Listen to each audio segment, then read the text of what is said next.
রেলের সরবরাহ করা কাঁচা মাল ও যেসবের বিপুল যন্ত্রাংশ পাচার করে মোটা মুনাফা করতে চাইছেন রুইয়ারা। সেই উদ্দেশ্যেই অন্তর্ঘাত হয়েছে যেসবে, এমনটাই মনে করছে সিআইডি। যদিও রাজ্যের মালিকানাধীন যেসবে নাশকতা করে তাদের কোনো লাভ নেই, অন্তর্ঘাতের তত্ত্ব উড়িয়ে দিয়ে পাল্টা যুক্তি রুইয়াদের। বারবার আগুনের শিকার যেসব, চলতি মাসেই দুবার অন্তর্ঘাতের অভিযোগ উঠছে রুইয়াদের বিরুদ্ধে।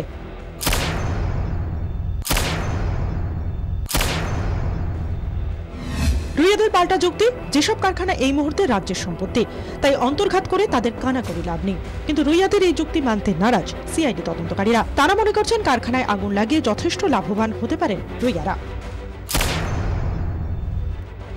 ৬৭ একর জায়গা জুড়ে দাঁড়িয়ে থাকা যেসবের রেলের ইএমইউ ও মালগাড়ির বাগান তৈরি হতো। রেলের নিয়ম অনুযায়ী বাগান তৈরির বেশ কিছু কাঁচামাল যেসবকে সরবরাহ করে রেল নিজেই। কয়েক বছর ধরে রেলের কাছে বাগান তৈরির বরাত পায় যেসব। গত বছর যেসবকে ৮০ কোটি টাকার কাঁচামাল সরবরাহ করে রেল, কিন্তু ওই সময় যেসব কারখানায় উৎপাদন বন্ধ। ডেডলাইন অনুযায়ী যেসবের কাছে বাগান চায় রেল মন্ত্রক, যেসব তা দিতে না পারায় এবছর জানুয়ারিতে কাঁচামাল ফেরত চায় রেল। যেসব কর্তৃপক্ষ কাঁচামাল ফেরত দিতে পারেননি।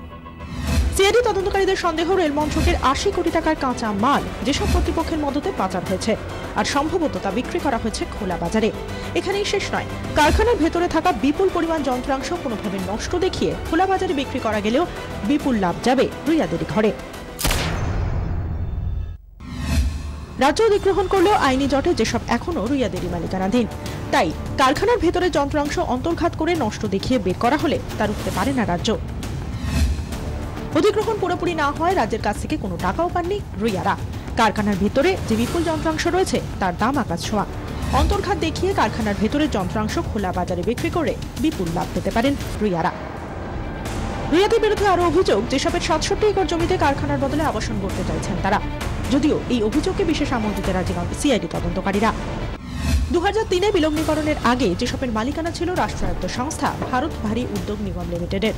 এখনও সম্পত্তির ২৮% মালিকানা তাদেরই। কারখানা চত্বরে আবাসন গড়া তাই রুইয়াদের পক্ষে কার্যত অসম্ভব।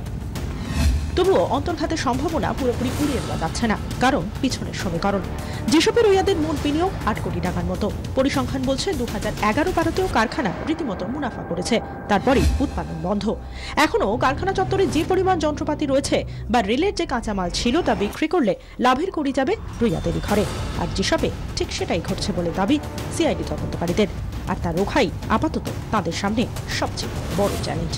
২৪ ঘন্টার জন্য ক্যামেরায় দেবজ্যোতি দত্তের সঙ্গে সিজার মণ্ডলের রিপোর্ট, কলকাতা।